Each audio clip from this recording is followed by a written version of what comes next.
अस्सलाम वालेकुम। आज हम जिस टॉपिक के बारे में बात करेंगे LLB पार्ट 3 कॉन्ट्रैक्ट एक्ट हमारा सब्जेक्ट है और इसमें हमारा जो टॉपिक है वो है कोसाई कॉन्ट्रैक्ट्स। ठीक है, हम कोसाई कॉन्ट्रैक्ट्स के बारे में देखेंगे। कोसाई कॉन्ट्रैक्ट्स क्या होते हैं? Quasi contracts are the exceptional kind of contract. Basically ये एक एक्सेप्शनल काइंड ऑफ कॉन्ट्रैक्ट होते हैं। ये कोई आम कॉन्ट्रैक्ट जैसे होते हैं उस तरह के कॉन्ट्रैक्ट नहीं होते। ये एसेंशियल्स अपने कॉन्ट्रैक्ट के पूरे नहीं भी करते, फिर भी ये समझा जाता है, ऑपरेशन ऑफ लॉ के थ्रू समझा जाता है कि ये कॉन्ट्रैक्ट्स हैं। ठीक है, by one party is bound to pay money in the consideration for something done or suffer by other party not pay an actual promise.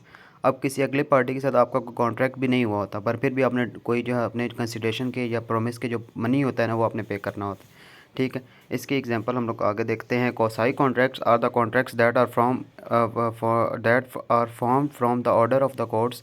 ठीक है, ये basically order of the courts set up होते हैं। ठीक है, in the absence of any agreement between the contracting parties. इसमें जो contracting parties होती हैं, जो मतलब दोनों एक तरफ से प्लेनलिफ होता है, डिफेंडेंट, उनके दरमियान कोई ऐसा कॉन्ट्रैक्ट हुआ नहीं होता, पर ऑपरेशन ऑफ लॉ में समझे रिजम्बल किया जाता है कि इसमें आपके पेपर में ये भी क्वेश्चन आ सकता है कि रिजम्बलिंग कॉन्ट्रैक्ट्स कौन से होते हैं। तो रिजम्बलिंग कॉन्ट्रैक्ट्स भी कोसाई कॉन्ट्रैक्ट्स ही होते हैं। ठीक है, quasi contract do not fill the essentials of the contract but they are still valid in the eyes of law. ठीक है, ये बेसिकली जब नहीं होते तब भी मतलब ये आई ऑफ लॉ में इनको कॉन्ट्रैक्ट्स ही कंसीडर किया जाता है। ठीक है, quasi contracts are defined as a certain relationship resembling those. ठीक है, ये बेसिकली एक रिलेशन होता है जो रिजेंबल करता है किसी भी चीज़ के, those created by the contracts. ठीक है, कोई भी ऐसा रिलेशनशिप अगर कॉन्ट्रैक्ट के थ्रू हो जाता है या कुछ है।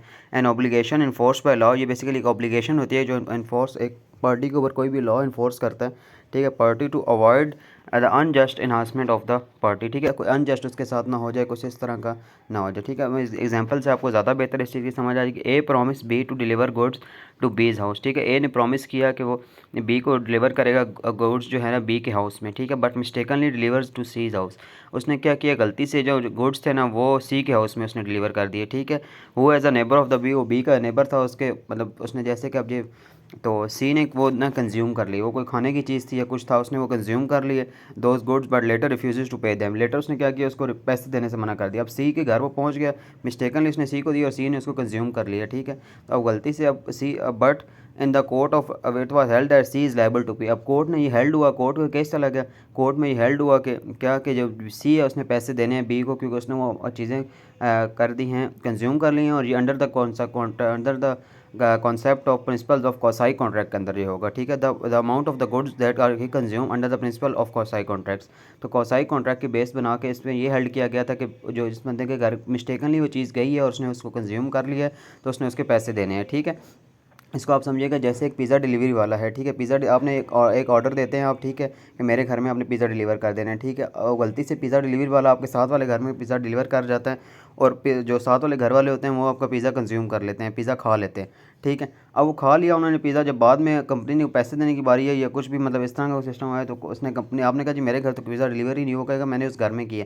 अब उसके बच्चों ने अगर पिज़्ज़ा खा लिया या वो खा लिया, उन्होंने कंज्यूम कर लिया, तो उन्होंने उसके पैसे देने हैं। उन्होंने अब उनके अंदर समझा जाएगा कि उनके दरमियान कौन सा ही कॉन्ट्रैक्ट हुआ है। ठीक है, उन्होंने उसके पैसे देने हैं जिसके घर मिस्टेकनली वो पिज़्ज़ा चला गया। ठीक है, अच्छा, अब features of the Kosai contract हम देखें, फीचर्स क्या हैं कोसाई कॉन्ट्रैक्ट के। सबसे पहले necessity supplies to a person who is incapable of contracting. जो जिस बंदे को कोई कॉन्ट्रैक्ट जो बंदा नहीं कर सकता उसको नेसेसिटी ऑफ लाइफ दे रहा ले रहा है कोई बंदा, तो वो भी उसके कोसाई कॉन्ट्रैक्ट से। इसकी देखिए, if a person is an incapable into an contract, अगर एक बंदा इनकैपेबल है किसी भी कॉन्ट्रैक्ट के अंदर इंटर, और anyone who is legally bound to support him, और कोई ऐसा बंदा है जो इसको लीगली सपोर्ट कर रहा है, उसको बेसिक नेसेसिटी दे रहा है लाइफ की, and supplies necessity to the such supplies entitle to take back money from the property of incapable person under the principle of quasi contract. अब देखें कोई बंदा, किसी के फादर फोत हो गए, ठीक है, किसी फादर की डेथ हो गई है, उसके जो चाचू हैं वो उसके गार्डियन एक तरह के हैं। ठीक है, अब वो बच्चे उसको मतलब उसको एक बेसिक नेसेसिटी ऑफ लाइफ दे रहे हैं, सारा कुछ दे रहे हैं। अब मतलब उसने उससे कुछ बैक तो लेना है ना, तो वो क्या करेगा, वो उससे जो है अगर वो उससे ले लेता है, उसकी चीज़ कर लेता है, अगर उसकी प्रॉपर्टी से वो चीज़ें पैसे जो वो दे रहा है उसको बेसिक नेसेसिटी दे रहा है, उसकी प्रॉपर्टी से अगर वो चीज़ें ले लेता है तो उसमें कोई हर्ज नहीं है,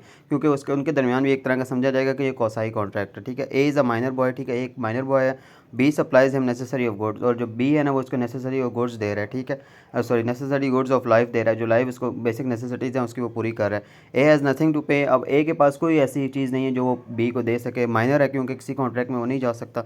इन this case B has a right to take back money from the property. अब बी के पास ये राइट है कि वो उसकी प्रॉपर्टी से भी वो चीज़ें ले ले। Payment of by the interested party, ठीक है, इसको समझिएगा।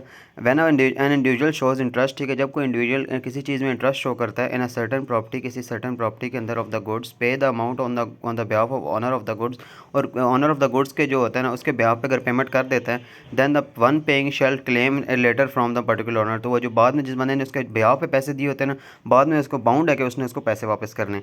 एक ज़िम्मेदार है, ठीक है, एक ज़िम्मेदार है, उसने एक बंदे को ना अपनी ज़मीन लीज़ पे दी हुई है, ठीक है, लाहौर के अंदर, ठीक है। Then A has to pay, अब क्या हुआ, जिसने जिसने ज़मीन लोन पे दी है ना, उसने किसी गवर्नमेंट का कोई लोन देना है, ठीक है, और वो फेल हो जाता है गवर्नमेंट का लोन पे करने में, ठीक है। उसके बाद क्या होता है कि वो जो गवर्नमेंट होती है ना, वो वही वाली ज़मीन जो होती है ना, गवर्नमेंट कहती है कि ये जी हम सेल पे लगा दें, ऑक्शन पे लगा दें, ये नीलाम होगी, ठीक है। वो क्या करता है, जो बी होता है जिसको उसने ज़मीन लीज़ पे दी होती है ना, वो क्या करता है, वो कहता है कि इसका डेप्थ मैं दूंगा, जिसने लोन देना है वो मैं दूंगा, वो लोन दे देता है और वो ज़मीन वहाँ से ख़त्म हो जाती है, वो ज़मीन एक तरह की उसके पैसे, उसकी जगह उसके ब्याह पे वो पैसे दे देता है, ठीक है।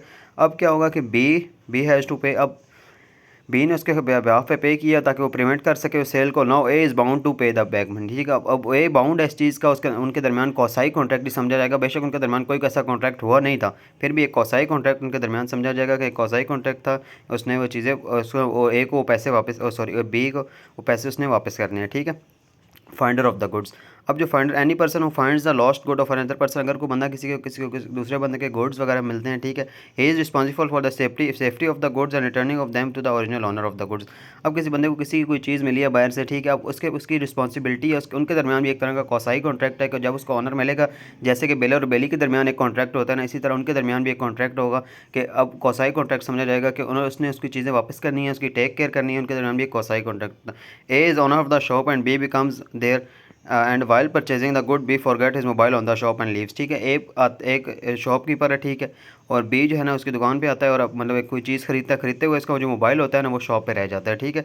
ए फाउंड मोबाइल, ए की फाउंड कर लेता है mobile. A has a duty to keep that mobile safe, ठीक है। अब ए की ड्यूटी है कि उसने उस मोबाइल को सेफ रखना है and return to B after waiting for them, और उसने उसको रिटर्न करना है बी को, उसको उसका वेट करना है, जब वो वापस आएगा, जब उसको ऑनर मिल जाएगा तो उसने उसको वापस करना है। एक तरह का ये भी समझा जाएगा कि उनके दरमियान एक कौसाई कॉन्ट्रैक्ट था।